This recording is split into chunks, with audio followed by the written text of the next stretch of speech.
할렐루야. 할렐루야. 가슴을 다 펴시고 저를 보시길 바랍니다.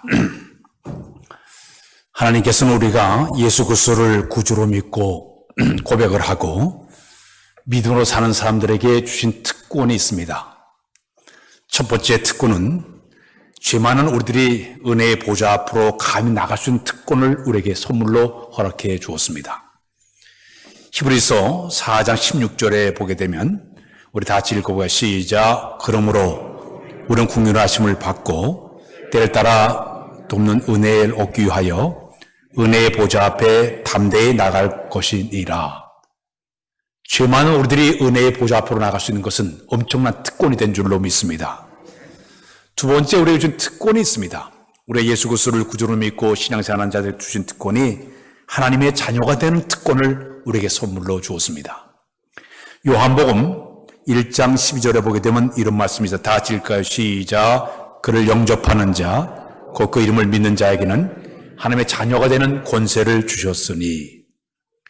우리가 하나님의 자녀가 된 것은 엄청난 특권인 줄로 믿습니다. 내가 하나님 앞에 나와서 하나님을 내가 아버지라 부르게 된 것은 엄청난 특권이에요. 이것을 우리에게 선물로 특권으로 우리에게 허락해 주었습니다. 세 번째, 우리에게 주신 특권이 있습니다. 저 하늘나라를 상속받을 만한 특권을 우리에게 선물로 허락해 주었습니다. 저 나라가 우리 것이 되게 될 줄로 믿습니다. 에베소 3장 6절에 보게 되면 우리 다 같이 읽을까요? 시작. 이는 이방인들이 복음으로 말미암아 그래서 예수 안에서 함께 상속자가 되고 함께 지체가 되고 함께 약속에 참여하는 자가 됨이니라. 저 하늘나라를 갈 수 있는 상속자로 받을 만한 특권이 우리에게 주어진 줄로 믿습니다. 마지막 우리에게 주신 또 특권이 하나가 있습니다. 기도할 수 있는 특권을 우리에게 주었어요.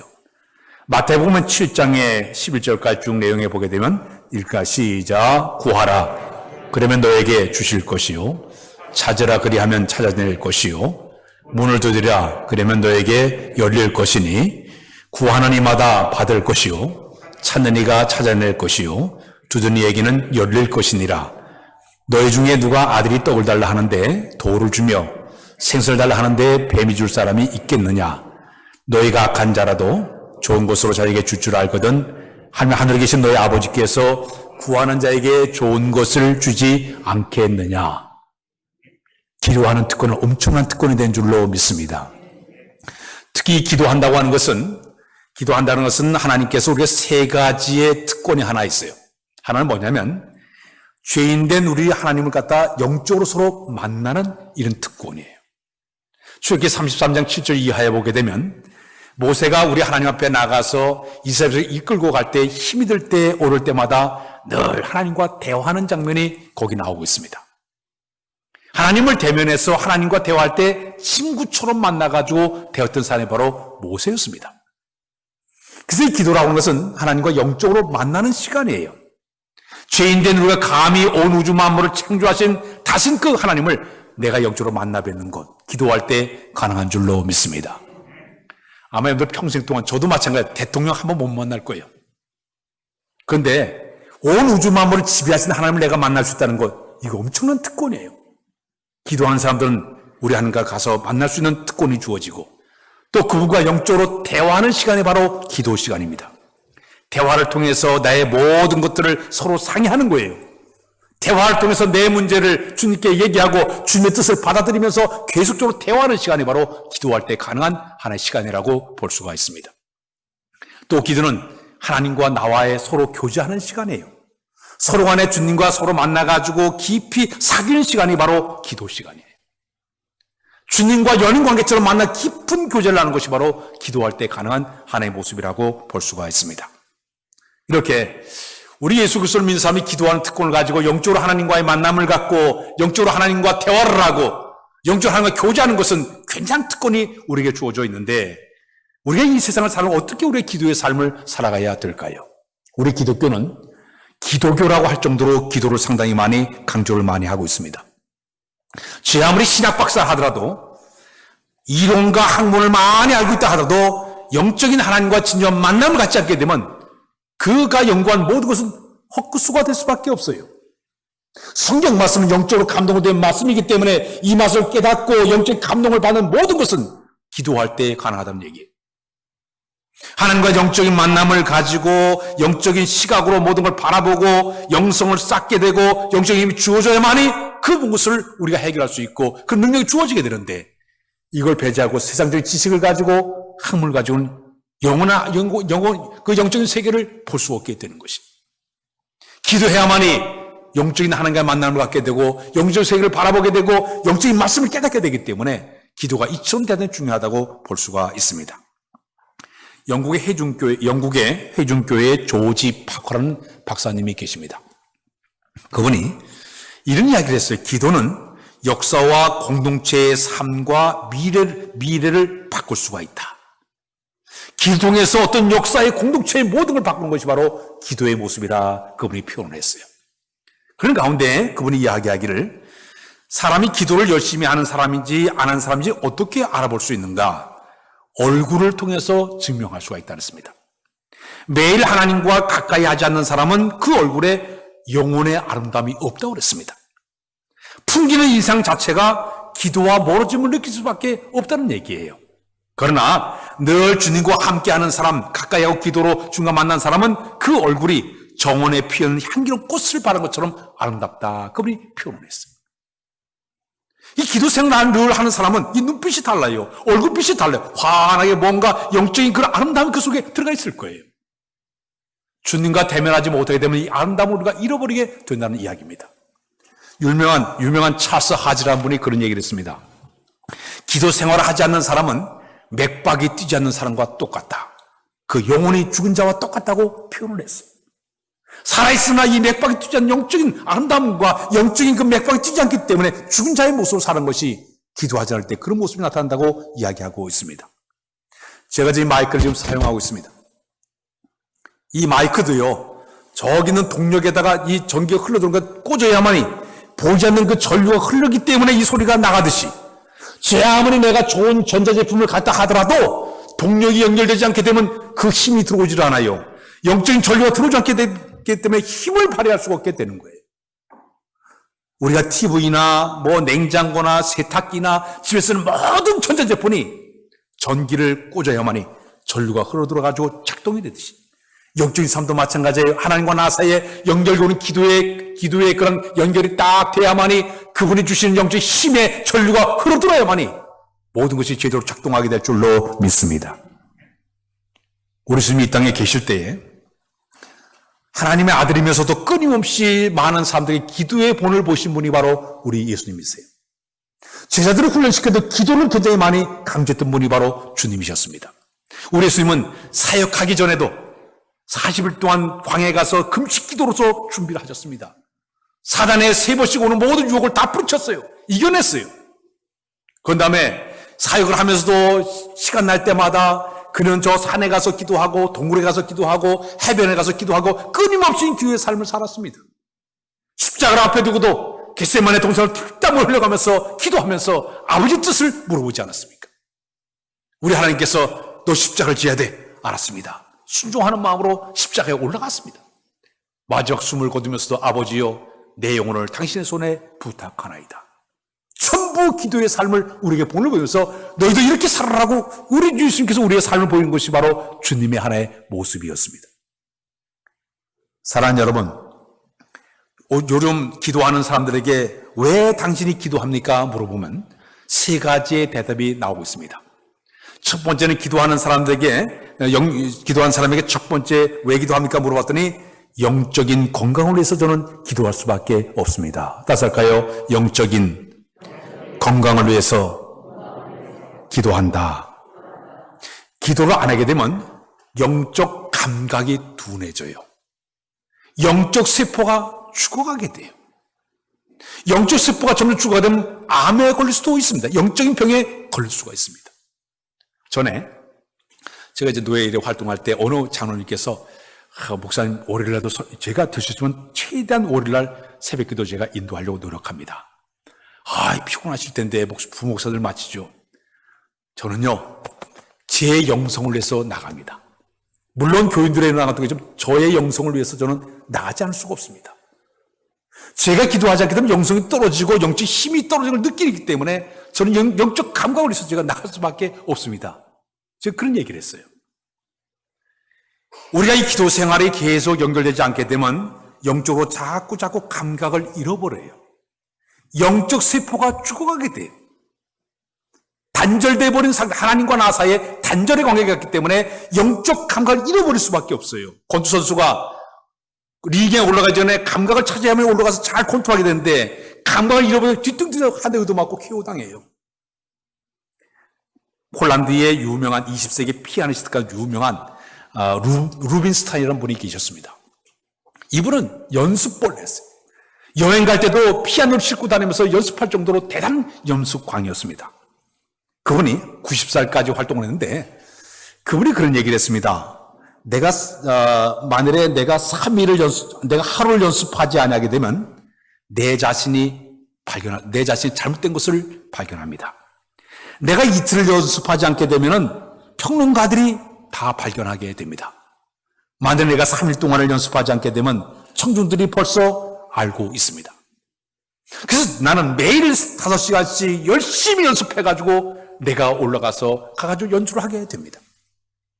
성도 여러분, 우리가 기도하지 않게 되면 나 자신이 스스로 영적 감각을 깨닫게 되죠. 또 내가 기도 생활을 하지 않게 주변 사람들이 다 알아봐요. 모든 사람들이 저는 기도하지 않는 사람이네 알게 된다는 얘기예요. 기도는 영적 건강에서 우리가 기도의 삶을 살아야 될 줄로 믿습니다. 두 번째는 당신 왜 기도합니까? 물어봤더니 따라서 할까요? 영적 승리를 위해서 기도한다. 우리가 성경의 에베소 6장에 보게 되면 하나님의 전신갑주를 너희가 입어라. 우리가 그 마귀의 권세의 관계와 개가 싸우기 위해서는 하나님의 전신갑주를 입으라. 머리에는 구원의 투구를 쓰고 가슴에는 의의 흉패를 붙이고 허리에는 진리의 띠를 띠고 저 밑에는 평화의 예비한 신발을 신고 왼손은 믿음의 방패를 들고 오른손은 말씀의 검을 들어라. 이 6가지로 다 무장했더라도 더 필요한 게 있으니 무시로 성령 안에서 기도해야 된다고 그랬어요. 기도하지 않게 되면 언제 이 무기를 쓸지 모른다는 얘기예요. 언제 막아야 될지 모른다는 얘기예요. 기도하는 사람의 순간순간 막을 만한 하나님께 지시하심과 인도하심이 필요하다는 얘기예요. 무시로 성령의 기도해야만이 영적인 승리자가 되게 될 줄로 믿습니다. 마귀의 권세와 싸워 승리하기 위해서 영적인 재무장을 위해서 기도하기만 하면 우리의 영적 승리의 역사가 우리 삶 가운데 나타나게 될 줄로 믿습니다. 세 번째 또 물어봤습니다. 당신은 왜 기도합니까? 그랬더니 나는 영적으로 풍성한 삶을 살기 위해서 내가 기도합니다. 그랬습니다. 우리의 앞서간 모든 믿음의 선배들, 하나님 쓰신 모든 사역자들, 일꾼들, 교회 안에서 하나님의 거룩하게 사역하는 모든 사람들 가만히 보게 되면 기도하다가 영적인 풍성한 은혜를 받고 나서 견디지 못한 감격스러운 마음으로 그분의 힘과 능력 가지고 예수를 줄 섬기자들이 헌신자들이 되지 않았습니까? 기도할 때 영적인 풍성한 은혜가 흘러들어오니까 그 은혜에 감격스러워가지고 주 앞에 내보는 걸 다 드립니다. 헌신합니다. 주소합니다. 이런 마음으로 주 앞에 쓰임받지 않습니까? 영적인 풍성함은 기도할 때 이런 은혜가 우리 가운데 주어지게 될 줄로 믿습니다. 우리 한국에 기독교가 들어온 지 이제 135년이 흘러 넘어가고 있습니다. 근데 135년 동안 우리 한국교회가 엄청나게 부흥이 됐어요. 짧은 기간 동안에 폭발적으로 부흥됐습니다. 특히 70년대에는 한국교회가 엄청나게 부흥돼서 전 세계 제일 큰 교회 10개를 뽑았더니 10개 가운데 6개가 한국에 있을 정도로 대단히 부흥을 일으킨 나라가 우리나라예요. 그런데 이 한국교회가 성장한 그 모든 배경을 쫙 보게 되면 우리 한국교회 영성에는 두 가지의 영성이 흘러내려오고 있습니다. 그 첫 번째가 뭐냐? 부흥이에요. 심령 부흥회를 잘한 나라였기 때문에 부흥되었다.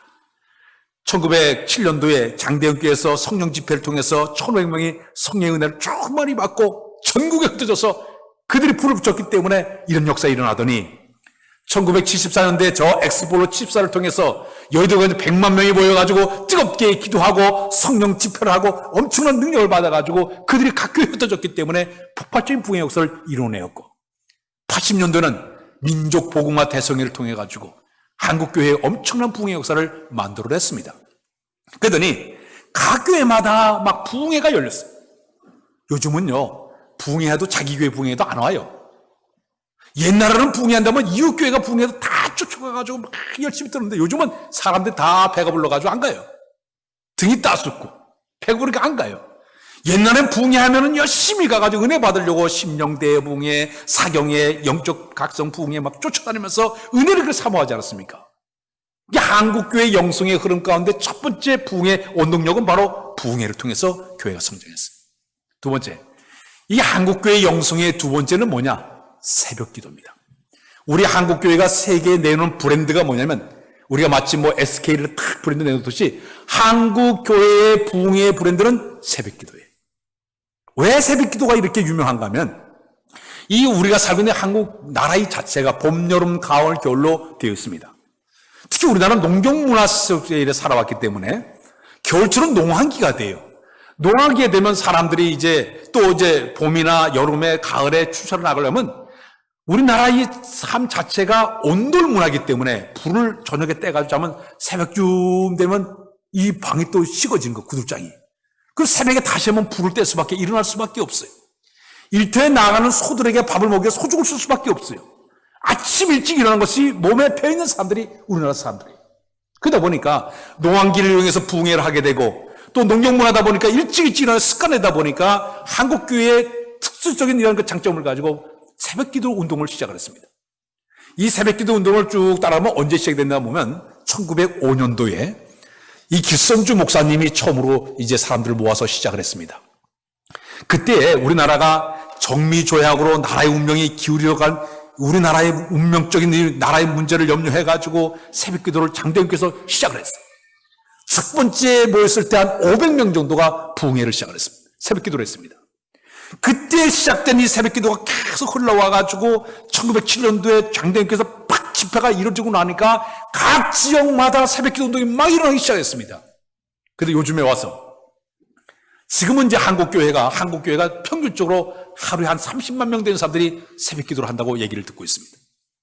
새벽마다 나가서 기도하다 보니까 이 한국교회의 이 새벽기도의 힘이 일제탄압의 고난의 가시밭길을 걸어가면서도 잘 견디는 역할을 하게 되었고 6.25 전쟁의 이런 표 속에서도 이 나라를 경제로 부흥시켜가지고 세계 10위권에 들어갈 정도로 경제를 부흥시키는 배경을 보게 되면 새벽기도의 힘이 그 속에 들어있기 때문에 그렇습니다. 어떤 분이 얘기하기를 주변 국가, 우리나라, 이 주변 나라는 믿을 만한 나라가 하나도 없어요. 중국도, 러시아도, 북한도, 일본도 못 믿어요. 그러나 30만 명 되는 사람이 새벽마다 기도하는 것 때문에 이게 방풍민의 역할이기 때문에 이 나라가 지금 보호를 받고 있다고 그렇게 얘기를 하고 있지 않습니까? 이 한국교회의 붕괴의 영성의 흐름의 브랜드는 바로 새벽기도입니다. 자, 그런데 오늘 본문에 보게 되면 우리가 잘 아는 다윗의 이야기가 나오고 있습니다. 다윗은 골리앗을 탁 때려펴가지고 순식간에 이스라엘 나라를 구원시켜서 일약 스타가 되었습니다. 그가 스타가 되어서 사울 왕의 사이로 딱 올라갔습니다. 그들이 그 나라의 군대 장관으로 이 다윗이 올라가게 되었습니다. 다시 군대장으로 전쟁터에 나갈 때마다 기도하며 하나님 저들을 제 손에 붙였나이까? 그래, 내가 그들을 내 손에 붙였다. 알았습니다. 내가 전쟁을 치러요. 나가서 전쟁할 때마다 백전백승하는 거. 전쟁에 승리하고 들어오니까 백성들이 나와가지고 막 박수를 치고 춤을 추면서 막 환호하다 보니까 이 다윗의 인기가 하늘수록 막 올라가게 되었습니다. 백성들이 유행가를 만들었어요. 현재 있는 사울왕이 죽인 사람은 천천히지만 다윗이 죽인 사람은 만만히로 달했어요. 이만큼 인기가 상당히 올라간 사람이 다윗이었어요. 그러다 보니까 문제 이 사울왕이 다윗을 미워하고 시기하는 마음을 갖게 되었습니다. 저 녀석이 가만히 있으면 내 자를 빼앗을 수밖에 없고 내 아들 요나단이 이 왕자를 받아야 되는데 저 녀석이 받아도 어떻게냐? 그의 마음속에 시기하는 마음이 생겨서 드디어 여기는 다윗을 죽이려고 하게 됩니다. 다윗은 쫓겨다니는 몸이 되었어요. 유대 광야를 걸쳐다니면서 엔게디굴로 또 황류를 걸쳐다니면서 심지어 자기 목숨을 건지게 해가지고 저 불의 나라까지 미친 짓을 하면서 간신히 자기의 목숨을 구하게 됩니다. 엔게디굴에서 밤을 지새우면서 사울왕이 3,000명 되는 사람들을 군사를 이끌고 자기를 쫓아오는 이 상황에서 그날 밤을 그가 보내게 됩니다. 밤을 지새우면서 이 다윗의 마음속에는 자기는 시인이에요. 하나님을 찬양하는 그런 시인이다 보니까 그날 시를 지어서 하나님을 찬양하게 됩니다. 그는 고백하기를 이렇게 고백을 하고 있습니다. 하나님이여, 내 마음이 확정되고 내 마음이 확정되어 싸우니. 이 말은 뭐냐? 하나님께서 나에게 이 모든 어려움 가운데도 당신은 나는 요새가 되어주시고 피난처가 되어주시고 나의 구원의 뿔이 되사 나를 반드시 건져줄 줄 나는 확신을 합니다. 당신만이 나의 참된 구원자가 될 수가 있습니다. 내 마음이 확정되고 확정이 되었나이다. 그래서 두 번째, 그는 오히려 내 마음이 확정되고 내가 노래하고 내가 하나님을 찬송하리이다. 사랑하는 여러분, 이런 위기 가운데 자기의 목숨이 언제 죽을지 모르는 상황에 어떻게 자기가 하나님을 찬양하고 하나님께 노래할 수가 있겠습니까? 그러나 하나님, 여기는 다윗은 그런 깊은 밤 속에서 하나님 앞에 찬양을 드리면서 하나님, 내 찬양을 받으시옵소서. 내가 하나님을 찬양하니이다. 기쁘게 하나님을 찬양하게 됩니다. 어떻게 찬양하냐? 내 영광아 깰지어다, 비파와 수금아 깰지어다. 하나님 앞에 찬양을 부려서 노래를 부르고 있습니다. 사랑하는 여러분, 찬송은 곡조가 달린 거기에 기도문이지 않습니까? 우리가 잘 아는 바울과 신라가 빌립보 감옥에 갇혔을 때에 그때 바울과 신라가 어떻게 했습니까? 온몸에 하도 맞아가지고 온몸이 다 쑤시고 아파요. 온몸에 착고가 채인 상태에서 그날 밤에 하나님을 향해서 그들이 찬양하지 않습니까? 기도하기 시작하니 그들이 묶었던 모든 착고가 풀리고 옥문이 열리는 역사 일어나지 않았습니까? 다윗도 하나님을 바라보면서 오히려 이 위기 속에, 두려움 속에 어두운 밤을 지나가면서 하나님 앞에 찬양하면서 보내더니 그의 기도 제목이 하나님이여 내가 새벽을 깨우리로다. 따라서 내가 새벽을 깨우리로다. 하나님, 이 어두운 절망의 밤이 지나고 나면 찬란한 새벽이 나에게 다가올 줄로 내가 믿나이다. 저 아침에 찬란한 태양이 오는 것처럼 내가 이게 지금 절망 속에 빠졌지만 당신이 내 편에 계시면 나를 반드시 당신이 구원해 줄 줄 내가 확신합니다. 내가 새벽을 깨우며 주 앞에 나오겠나이다. 사랑하는 여러분, 새벽은 환하게 절망 가운데 희망의 빛이 들어오는 이 시간이 바로 새벽이 되는 줄로 믿습니다. 지금 우리가 살아가는 모든 형편 속에 코로나19 때문에 정치적으로, 경제적으로, 사회적으로 많은 어려움을 당하고 있어요. 개인적으로 많은 고통을 받고 있어요. 어두운 밤을 지나고 절망의 밤을 지나지만은 우리가 다윗같이 내가 새벽을 깨우며 주를 바라본 자들은 반드시 모든 고난과 어려움을 이겨낼 줄로 믿습니다. 승리하게 될 줄로 믿습니다. 저 서울에 가면 숙명여자대학교가 있습니다. 거기 총장님이 이경숙 총장님이 4번에 걸쳐가지고 계속 총장을 하셨던 그런 분이죠. 근데 이 총장님이 소망교회 권사님이세요. 근데 그가 처음으로 1994년도에 총장으로 올라갔을 때에 갑자기 학교에 등기우편이 이렇게 왔어요. 뜯어보니까 열어보니까 임대료 납부 독초, 학교가 그린벨트 지역에 묶여가지고 여러 가지로 이 그린벨트에 묶여가지고 여러 가지로 참 어려움을 많이 나가다 보니까 거기 사용료에 대한 것이 그 당시에 7억 8천만 원 엄청난 돈이 나오게 되었습니다. 고종때에 서진 학교인데 남북구단의 학교 부주가 이게 잘못 귀속이 돼가지고 순식간에 이 돈을 갚지 못하게 되면 그 명문대학이 순식간에 문 닫을 위기까지 빠지고 말았습니다. 그는 이 소유권을 정리하고 그린벨트를 해제하기 위해 가지고 구의원 수의원을 수백 명 찾아가지고 설득을 했습니다. 지원을 요청했습니다. 아침 7시에 일어나가지고 하루 종일 사람들을 만나면서 좀 도와달라고, 학교가 이 위기 속에 빠진 도와달라고 찾아다니고 계속 찾아냈어요.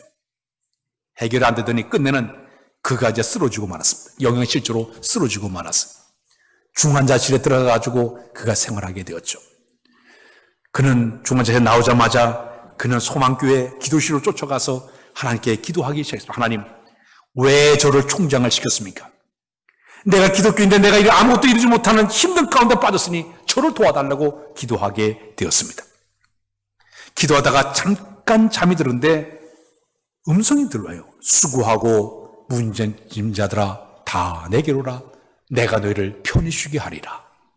나는 마음이 온유하고 겸손하니 너는 나의 명예를 내게 배우라. 성경 말씀이 들려오기를 시작했습니다. 그때 하는 얘기가 우리 주님께서 책망하기를 내가 언제 내 도움을 구했느냐? 네 혼자 열심을 내었지. 너는 내게 도움을 구하지 않았다고 주님께서 책망하시게 되었습니다. 그 순간 자기가 돌아보니까 자기는 이제까지 살아오면서 성령보다는 기도보다는 자기가 뭔가 해보려고 일뛰고 저리 떴던 것을 자기가 깨닫게 됐어요. 하나님을 의지하기보다는 자기만 의지하고 일뛰고 저리 떴던 자기 자신이 너무나 부끄러웠습니다. 하나님 용서해 주세요. 눈물을 흘리면서 통에 잡혀 하나님 내 마음대로 내 뜻대로 살려고 했던 이 모든 것을 용서해달라고 기도하기를 시작했습니다. 만일에 하나님이 이 숙명 여자 대학을 명문사학으로 만들게 되면 내가 어느 곳에 가서 하나님을 간증하는 사람이 되겠습니다. 저를 도와달라고 간절히 기도했습니다. 그 후에 그가 기도하고 사람을 만나기만 이상한 일이 수술 풀리는 거예요. 그렇게 맡겼던 모든 것이 수술 풀리더니 그 문제가 깨끗이 해결된 것을 경험하게 되었습니다. 아, 기도만이 살 길이구나. 기도만의 모든 문제 해결점이 있구나 깨닫게 되었습니다. 그러다가 그 일에 보니까 그 학교 교문이 60년 정도 된 이런 교문이 있었는데 교문을 볼 때마다 학생들이 교도소 들어가는 것 같다고 그렇게 얘기하는 거예요. 아, 이 교문을 바꿔야 되겠다. 그런 마음이 들었습니다. 하나님, 이 교문을 이제 바꿔야 되는데 얼마 들어가 계산해 보니까 한 개당 1억 이렇게 해서 3억의 돈이 들어가는 거예요. 하나님, 3천만 원씩 10명의 사람이 기부해 주기면 이 교문을 세울 수 있는데 하나님 도와달라고 기도하게 되었습니다. 새벽마다 나가서 하나님께 기도, 하나님, 이 3억 원이 필요합니다. 이 돈을 허락해 달라고 간절히 그가 기도하기 시작하는데 어느 날 새벽 기도를 끊었는데 한 분이 오더니 왜 그렇게 요즘 이렇게 새벽 기도는 무슨 기도를 합니까? 그래서 쭉 얘기를 했습니다. 그래요. 제가 3억 원을 다 내가 되겠습니다. 단 조건이 있습니다. 거기 그 대학에 들어가는 모든 사람들이 그 교문의 글씨를 볼 수 있게끔 성경 말씀을 그곳에 넣었으면 좋겠습니다. 그러니까 여기 있는 이 총장님이 이 기독교 대학도 아닌데 이 교문에다가 성경 말씀 집어넣는 게 얼마나 힘든 과정이겠습니까? 학생들과 교수를 앞에 놓고 다 얘기했어요. 여러분, 독지가가 나와서 이렇게 교문을 3개 씌워준다고 하는데 3억 원의 돈이 들어간다고 합니다. 그런데 그분의 부탁이 성경 말씀 집어넣고 하는데 어떻게 하면 좋겠습니까? 그랬더니 뭐 반대한 사람도 있고 찬성한 사람도 있고 야단 법석인 거예요. 그랬더니 마지막 결론이 총장님에게 일임합니다 하고 맡게 되는 거예요. 그래서 그는 내가 기도하면서 이 문제가 해결됐기 때문에 말씀을 집어넣자. 그래서 이 교문 3개에다가 여호수아 1장 9절에 두려워 말고 놀라지 말라. 내가 너와 함께함이라. 내가 어딜 가지 내가 너와 함께하라. 말씀을 거기다가 딱 집어넣습니다. 그래서 5장 16, 10절에 항상 기뻐하라. 쉬지 말고 기도하라. 범사에 감사하라. 말씀을 딱 집어넣습니다. 히브리서 11장 1절의 말씀을 보면 믿음은 바른 것의 실상이요 보지 못할 증거니라 말씀을 딱 집어넣습니다. 마지막에 이사야 60장 1절에 일어나라 빛을 발하라 말씀을 딱 집어넣습니다. 믿지 않는 모든 학생들이 왔다 갔다 하면 그 말씀 한 번 읽어보게끔 거기다 말씀을 다 집어넣어가지고 교문을 갖다 완성했다는 유명한 이야기가 있습니다. 기도는 기적이 날 줄로 믿습니다. 새벽을 깨운 사람 반드시 그 믿음대로 하나님께서 모든 걸 허락해 줄 줄로 믿습니다. 우리 교회가 내일서부터 특별히 일주일 동안 기도회를 합니다. 전에는 우리가 3주 동안 했는데 이 코로나 때문에 2주 하다가 또 이번에는 일주일밖에 일주일 뭐 금방 지나가요. 일주일 동안 우리가 새벽기도 할 때 중요한 자세가 우리에게 필요합니다. 첫 번째, 새벽기도 승리하게 따라서 할까요? 영적인 프로가 되자. 프로와 아마추어의 차이점이 있습니다. 아마추어는 취미로 하는 사람이에요. 취미로 하기 때문에 본인이 싫으면 안 합니다. 그 기분 좋으면 또 하기도 해요. 시간 나면 하지 뭐. 내가 좀 여유가 있으면 해야지. 이게 취미생활 하는 사람들의 모습이에요. 그러나 프로는 안 그렇습니다. 안 하면 자격정지를 못 두지. 안 하면 먹고 살기 힘드니까. 그냥 더우나 추우나 피곤해도 심지어 아파도 기꺼이 가서 자기 연습을 할 수밖에 없어요. 이 프로들의 하나의 모습이에요. 만일에 저희들이 영적인 프로가 되려고 하는 이런 마음이 있다고 하면 내가 이 새벽 기도를 통해서 하나님, 이 우리 교회를 하나님 주의 명령을 내가 깨닫고 저 성경만, 우리 그 표대로 영성 회복을 위해서, 교회의 영적 회복을 위해서 내가 먼저 한번 프로그램을 가지고 한번 참여해보자. 이런 마음이 우리가 필요하다는 얘기예요. 이 새벽 기도는 주님, 우리 주신 명령으로 내가 그대로 믿고 새벽 기도를 해서 모임도 자제하고 이 선수가 저기 링에 올라가기 전에 체중을 조절하듯이 자기가 이제 이 새벽기도 나가기가 철저하게 준비를 하는 거예요. 저녁에 체력 소모를 줄이고 시간을 재조절해 놓고 그리고 자기 전에 하나님 내 새벽에 날 깨워달라고 제가 늘 그런 얘기 하잖아요. 심지어 이 프로 있는 사람들은요, 신발을 교회를 향해서 딱 놓고 내일 신고 가야지 말이에요. 차도 쭉 빼가지고, 막혀가지고 못 나와도 핑계 안 대려고 제일 앞서가 딱 빼놔가지고 새벽 기도 가야지. 이 프로 있는 사람들 그런 근성이 있어요.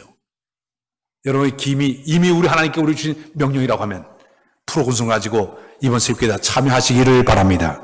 두 번째는 우리에게 필요한 것이 있습니다. 사단의 속삭임을 막아내야 됩니다. 이겨내야 되는 거예요. 사단은 끊임없이 우리가 기도 생활하는 것을 방해하기 시작합니다. 너 하나 안 해도 다른 사람이 다 해. 나 하나 안 해도 괜찮아. 이런 마음을 품게 합니다. 왜 내만 꼭 이 기도를 해야 되는가? 이런 마음을 품게 만들어 기도하지 못하게 만듭니다. 부정적이고 비협조적이고 불평과 원망을 자꾸 늘어나서 기도하지 못하게 만들어요. 나는 원래 잠이 많아가지고 나는 안 돼. 나는 체력이 안 따라서 못해. 나는 직장과 사업이 너무 피곤해서 바빠서 안 돼. 먹고 살기 힘들어. 옛날에 새벽에 해봤는데 아무런 소용없더라고. 이런 마음 품게 만들고. 나는 새벽 기도 안 해도 집안 잘 될 수 있어. 평안해. 건강해. 이러다 보니까 기도 생활 하지 못해서 사탄의 속삭임이 올 수가 있어요. 광에 뿌리치고 우리가 나와야 될 줄로 믿습니다. 그다음에는 사랑하는 여러분, 우리가 기도하는 것은요, 거룩한 헌신의 시간이에요. 물론 교회가 세워주기 위해서 물질도 많이 필요하지만 이런 사람들도 많이 필요하지만 가장 필요한 게 기도의 힘이에요. 교회가 성경적으로 성공하는 비결은 바로 기도로 사람들이 모여가서 열심히 기도할 때 성도들이 영적으로 건강해지게 되고 교회가 기도로 사역적으로 회복된 역사가 나타나기 때문에 기도해야 되겠구나. 이런 마음을 가지고 우리가 이 거룩한 헌신제를 좁혀 나와 쓰임받을 때 이 교회가 영적으로 회복된 역사를 경험하게 될 줄로 믿습니다. 지금 우리는 매우 힘든 기간을 보내고 있습니다. 이 코로나 때문에 국가적으로, 참 경제적으로, 교회적으로 많은 어려움을 갖고 있는데 영성이 식어진 열심을 다시 회복하는 길은 기도하면 다시 회복할 줄로 믿습니다. 다 우리가 새벽기도에 나와서 내일 새벽에 함께 모여서 다시 영적으로 부흥의 역사를 만드는 여러분들 다 되시길 주님의 이름으로 부탁드립니다. 기도합니다. 하나님, 저희 기도하는 특권을 주신 것을 감사합니다. 기도를 통해 주님과 진정 만남을 갖게 하시고 우리 영이 회복되게 만들어 인도하여 주어서 영적 건강에 살아가는 우리 모두로 삼아주시기만을 원하고도 바랍니다. 특히 우리 교회가 내일서부터 특별 새벽기도를 일주일 동안 준비 중에 있사오니 함께하사 도우사 깨워주시고 주 앞에 나오도록 인도하여 주어서 기도하는 영성이 회복되는 귀한 시간 될 수 있도록 주께서 권능으로 주니 역사하여 주옵소서. 모든 걸 주께 의지하오며 예수 그리스도의 이름으로 기도하옵나이다. 아멘.